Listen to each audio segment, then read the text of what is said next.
and welcome back to Map the Maze. So, tough love week 2.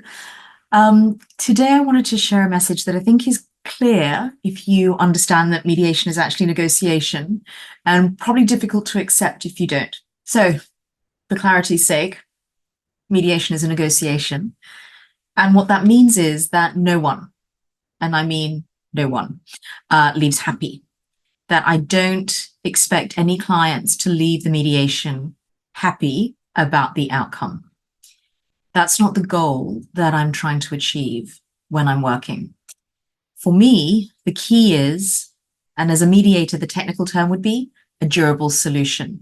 Do we have an agreement in place that will enable the parties to live with it? It's enough of their priorities met to be able to abide by the agreement, to not undermine the agreement.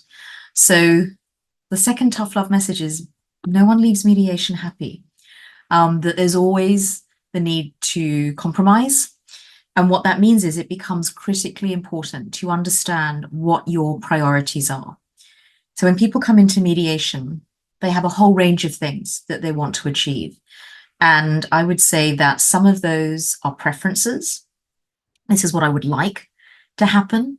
They might be realistic, they might be unrealistic, but there will also be priorities. These are the priorities for me.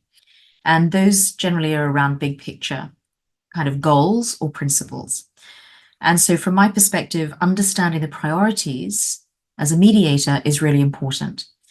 It's also really important for the parties, because if you are negotiating with somebody and you're trying to get them to compromise on some things and give on other things, then you need to understand what are the things that they're going to be able to find a way to compromise on, and what are the things that you're going to be able to compromise on. And the difference between those, from my perspective as a mediator at least, is it a priority? Is it a preference?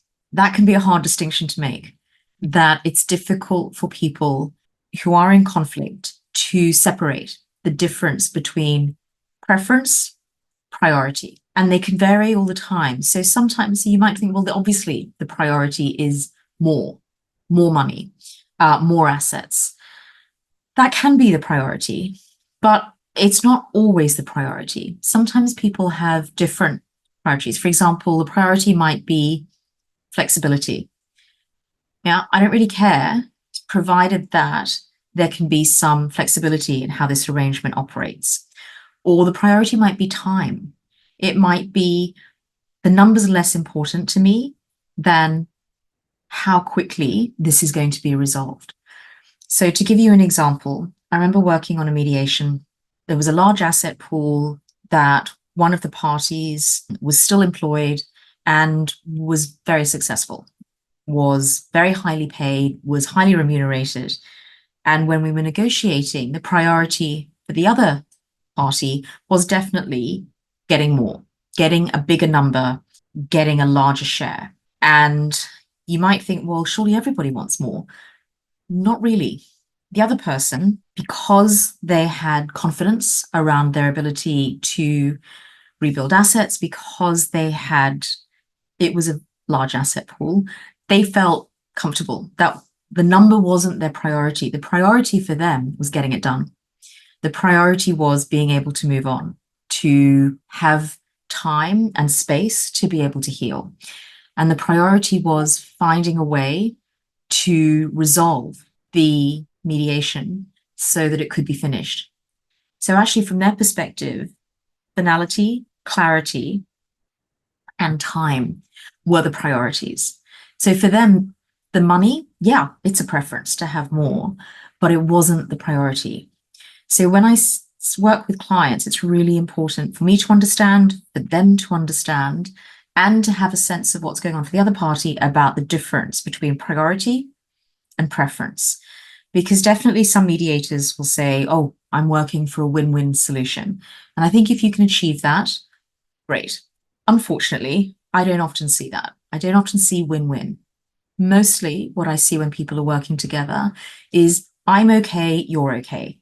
I'm comfortable to accept this because it meets my priorities and I can live with the compromises that I've made, and the other person is in the same place, meets the priorities, they can live with the compromises they've had to make.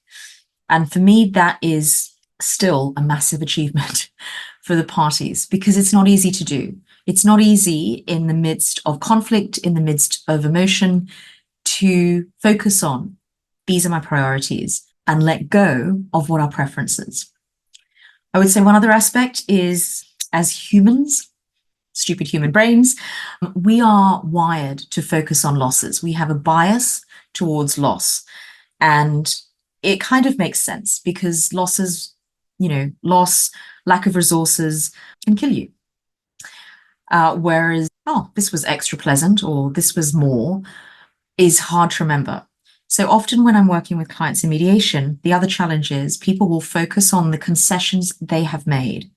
They will fail to identify any concessions or any wins that they have, any gains that they have made. And so sometimes it's really helpful to just be able to remind parties about, yes, this is a concession you made, this is a concession they made. This is something that you have gained, this is something that they have given you as part of the overall package of settlement. I would say if you are in mediation and you have reached an agreement, congratulations. The next thing I would always say is, when you get home, when you're in a quiet place, just write down why. What are the things that I received? What are the priority needs that were able to be met through this agreement, through my negotiation? The reason is that a lot of clients will wake up 3 o'clock in the morning, a day or so later, and go, oh my God, what did I do? What did I agree to? I didn't get anything that I wanted. And of course, that's not true. They did get things. It's just in the middle of the night when you're really stressed and emotionally kind of all over the place, it can be really difficult to remember that there were priorities that you met. So writing that list, having it available for when you wake up in the middle of the night, I think is really helpful. If you have mediated and you have got an agreement, make the list. What did I get? What were my priority needs that were met?